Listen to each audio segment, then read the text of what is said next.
नवाब साहब की लड़की से शादी, इससे तो मैं ही करूँगा। शादी वो भी नवाब साहब की लड़की से, वो तो मैं ही करूँगा।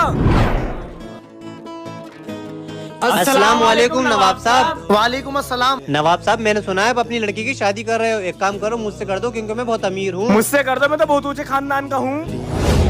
नवाब साहब मैं बहुत गरीब हूँ और मेरे पास तो रहने के लिए घर भी नहीं है। अरे जब गरीब है तो यहाँ पर आया क्यों? नवाब साहब अपनी लड़की की शादी वो भी जैसे गरीब से। चुप हो, मैं अपनी बेटी की शादी इस गरीब से करूँगा। लेकिन इस गरीब से क्यों? क्योंकि ये गरीब 5 वक्त का नमाजी है। हमारे नबी ने फरमाया है, शादी अमीर या गरीब देखकर नहीं बल्कि दीनदारी देखकर करना चाहिए। गाइस वीडियो को लाइक करें और कमेंट बॉक्स में आई लव नमाज जरूर लिखें।